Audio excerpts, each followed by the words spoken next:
A dog barks when his master is attacked.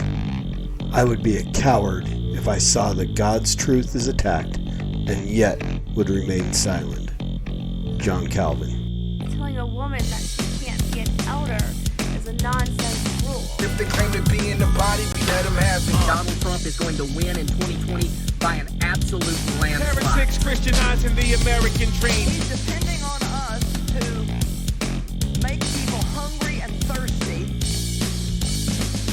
by the way we live our lives.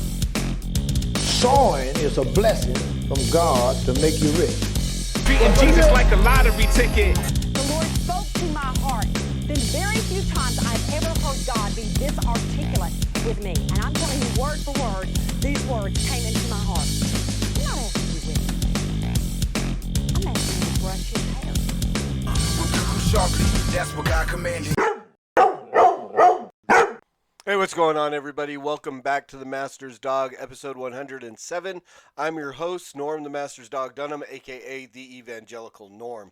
So I like to give a little background on the podcast as long as we keep getting new subscribers, which I am getting, which I am grateful to you guys who share the videos, who like the videos, who subscribe, and hit that notification, because all that stuff makes that little thing called Mr. Algorithm. He lets other people know that might like this stuff as well, and so we keep getting new subscribers. So thank you for sharing.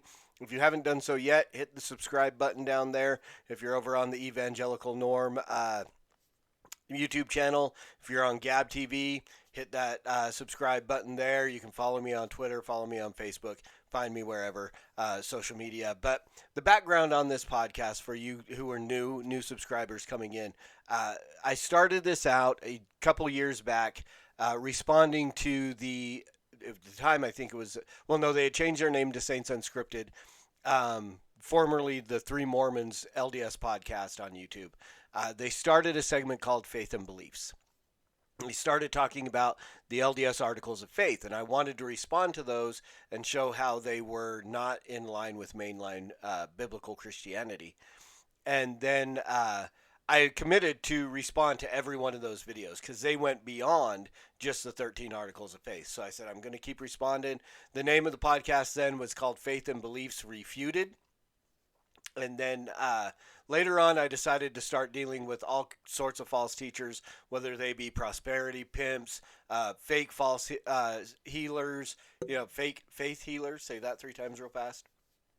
I started dealing with all these other guys, and that's when the name changed to the Master's Dog, which comes from that John Calvin quote that you heard at the beginning of the introduction. So there's a little background on the podcast, why we do what we do, and today we are back dealing with the guys from Saints Unscripted, Faith and Beliefs, and the reality is the majority of what I do is responding to them, because they put out one of those podcasts every single week, and so I respond to it every single week. I do other podcasts as I come across false teachers in social media, or people suggest stuff. People send me videos or whatever and say, hey, respond to this. Tell us know what you think. That's where the rest of the stuff comes from. So the lion's share of this podcast is going to be dealing with David Snell from Saints Unscripted and this stuff. So all that being said, we are going to jump in. David is going to give us a crash course in Latter-day Saint terms and titles. He's going to break down the organization of the LDS Church and the definitions. And while this really doesn't have anything to do with apologetics or anything like that, I still, again, committed to respond to every one of these videos. So we're going to take a look, and God always brings something up as he goes through to glorify himself in the inaccuracies and the heretical views of the LDS Church. So here we go. This is David Snell from Saints Unscripted. Hey guys, so if you don't know anything about the Catholic Church, for example, terms like archbishop, diocese, and cardinal might be confusing to you. Similarly, there are terms and titles within the Church of Jesus Christ of Latter-day Saints that may sound foreign at first. So in this episode, we're going to review the organization and structure of our church and introduce you to some terms and titles you're bound to run into as you learn more about us. It won't be an exhaustive list, but it'll be enough to get you by. Okay, let's go. All right, so your local congregation of Latter-day Saints is called a ward. Depending on where you live, you might belong to the Sandstone Ward, or the Jackson Ward, or the Provo 932nd Ward, etc. If there aren't enough members in your area to create an official ward, instead there may be a smaller version of a ward called a branch. Each ward is led by a bishopric, which includes the bishop and his 2 counselors. Within each ward are many different organizations, which are each led by a presidency of 3 people. There's the Elders Quorum for adult men who hold the priesthood office of elder, the Relief Society for adult women, Sunday School for men and women, the Primary for children, and the Young Women's and Young Men's organizations for youth. The Young Men's organization is divided into the Deacons, Teachers, and Priests Quorums, which are offices of the priesthood that young men advance through as Okay, so let's take a look at this real quick. And we're going to get more into this at the end, but he's got this broken out down here in the ages. So priests, teachers, deacons. If you look at what the Bible in 2 Timothy and in Titus calls for deacons, the qualifications of a deacon, a 12 to 14-year-old boy cannot meet those qualifications. All right, so that's the other thing. And then, of course, they don't name the priesthood that these young men hold, which is the Aaronic, or what we would term biblically as the Levitical priesthood, which they cannot possibly hold unless they happen to be descendant of Aaron through the tribe of Levi, to be an Aaronic priest or a Levitical priest. They have to be descendant from that line. Only Levites could be Levitical priests. So none of these young men qualify for this priesthood. They can't. And the other thing is that priesthood was done away with through Christ becoming the priest after the order of Melchizedek, forever, untransferable. There's only one Melchizedek priest, which we'll get to here when they get to that point, if he does. There's only ever going to be one Melchizedek priest. That is Christ. He is our high priest. He did away with the Aaronic priesthood, which was responsible for sacrifices and those things in the temple, which Christ did once and for all on the cross. As they get older. In addition to the leaders of these organizations, there are also dozens of other positions within each ward to be filled. There might be a choir director, a librarian, a self-reliance specialist, etc. As the leader of the ward, the bishop counsels with others and seeks inspiration on who to invite among the ward members to fill these positions. It's amazing how often somebody who is not real active in the church, or has not been there for a while, or is rumored to be getting ready to leave the church, those people suddenly get callings. Because, and I've had conversations with LDS people. Part of belonging is being given responsibility, and a lot of LDS people thrive on that. And so when they're not real active or anything, a lot of times they'll go, well, let's see if they'll respond to receiving a calling. Now, some people will just say no. But sometimes they're like, oh, okay. I mean, when I was in the Aaronic priesthood, I was the president of my Deacon's Quorum. Didn't really realize the fact that there were 0 other deacons. I was the only one. So, here I am, all proud that I'm the president of the Deacon's Quorum when I'm the president of nobody. Your responsibility in the ward is called your calling. Callings are temporary, and service is the goal, not advancement to leadership positions. Sir, I'm afraid you've gone mad with power. In the various wards I've been a part of, I've been a teacher in different organizations. I've been in Sunday school presidencies. Heck, I've been a nursery leader.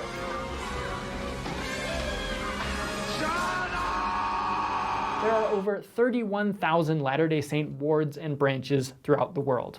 A group of several wards or branches makes up the next organizational unit called a stake. Steak? This is not a food reference. The word stake, as if we couldn't tell by the way you spelled it. is taken from Old Testament tent imagery in which the tent, or church, is held up by supporting stakes. Stake leaders preside over the several wards within the stake. From years of being a member of the LDS Church, I never heard that. I never heard that it came from tent imagery. The stake is led by a stake presidency. Supporting that presidency in leading the stake is the stake high. Wait. Let me just back up a minute, because they're trying to justify the biblical precedent of having stakes, and they're using imagery that they're held up by stakes. Why are we not talking about JL and driving the stake through? Was it Cicero? Through his skull? Who did? I should have looked this up. It just kind of popped into my head. It wasn't Barak. Was the army commander that shirked his duty, which led to Deborah Jael. Cicero, I believe, is the guy that she drives the stake through his head. Why aren't you using that for the biblical precedent for the use of the term stake? Council. There are also stake-level presidencies for the Sunday School, Relief Society, primary, young men's, and young women's programs, while the stake presidency also serves as the presidency over the Elders' Quorum. Within each stake, one man also holds the calling of stake patriarch. His responsibility is to give what we call patriarchal blessings, and you can learn more about that calling in this episode. There are Patriarchal Blessings, I don't want you to have to go back to watching a whole episode of whatever it is. I probably did. I did an episode on that as well.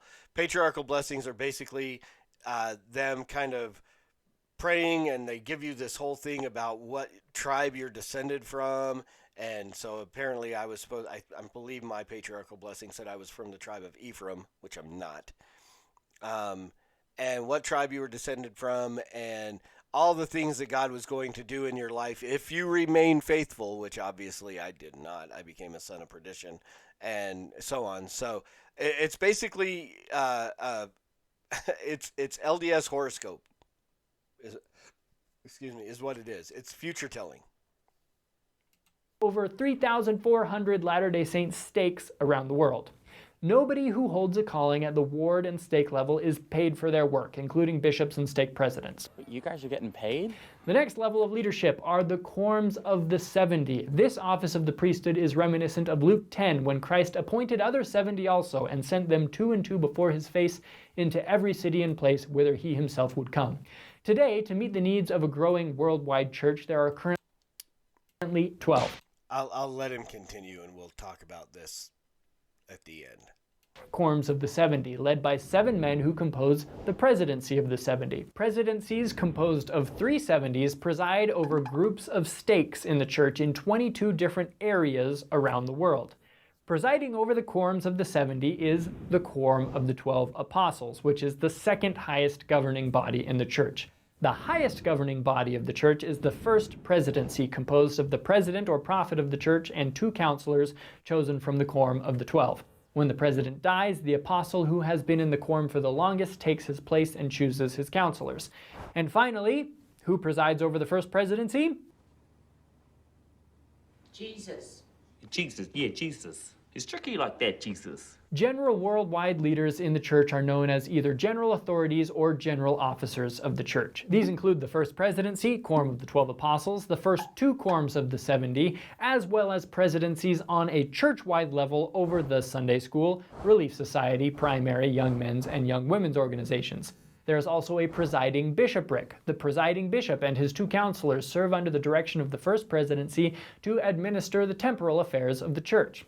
This structure can change and evolve to fit the needs of the church as needed. One of the things I love about the structure of the church is that our scriptures teach that in order to have God's help in your leadership position, you've got to be selfless and sincere. These scriptures are specifically in reference to priesthood holders, but I think the principles apply to all leaders.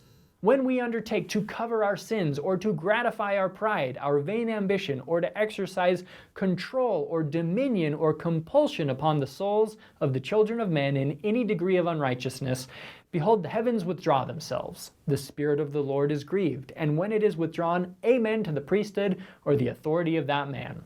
No power or influence can or ought to be maintained by virtue of the priesthood, only by persuasion, by long-suffering, by gentleness and meekness, and by love unfeigned, by kindness and pure knowledge, reproving betimes with sharpness when moved upon by the Holy Ghost, and then showing forth afterwards an increase of love toward him whom thou hast reproved. I love you too. You take that back. Nope, can't. It's out there. Everybody hear it? Being a leader in our faith should never be about power or dominion over others. It should be about service, as our great leader, Jesus Christ, exemplified. If you want to learn more about some of the different things we've talked about today, check out the resources in the YouTube description of this video, and have a great day. Hey guys. All right, so the thing about all this and this whole organization is supposedly when Joseph Smith restored the church, he restored the organization that Jesus laid out. But the reality is none of this is biblical. You don't find any of this. Jesus did not create a first presidency or quorums of the 70. When you read what he did, he sent out 70 missionaries in groups of 2 to go to preach the gospel. Nowhere does it say they were leadership. Nowhere does it say we recognize, as the church has gone on, that there were 12 apostles. They were the ones that were called out. They were specially called as those who knew and walked with Jesus. And that office went away after they died. We do not see anywhere. I mean, immediately, nowhere in the first few centuries of the church do we see other people being named as apostles. We don't in any way. So what they're trying to say is that immediately this whole organization got corrupted and was lost, and they were the ones that, when it never actually existed. You know, to go back and go, well, we have a biblical precedent to use the term stake by using that there were tent stakes in there. So should we, I mean, we can use any term that shows up in the Bible and use it as a red thread. We could have segments of an organization because, she marked the true place of safety with a red thread. So why are, temples not called red threads? Because they're true places of safety, right? I mean, this is ridiculous to make these claims that this is any kind of a biblical organization. This is, it's a amazing organization. It is a very precise and functional and it manages to maintain order in what is a huge false religion. The Catholics have a massive organization to keep control of a huge false religion. So again, it's not about the organization. It is about, there are different church bodies in biblical Christianity and within Orthodoxy. There are many different types of church government. Jesus did not set out and go, this is how your church must be governed. There are examples, and Paul gives us some ideas of stuff of what will work in a way, and so on. So now we see presbyteries and, Baptist organizations and Moses models and all these different things, elder-led, which I think is appropriate and right, according to what Paul talks about with Timothy and putting elders and so on. So we can see that, but there's no set down, here is the way this is organized. And they botch so much stuff. Again, to make a 12-year-old a deacon, when you look at what Timothy and Titus say about deacons being the husband of one wife, sober-minded, blah, blah, blah. I don't know that I was ever sober-minded as a 12-year-old. My head was full of dirty jokes, right?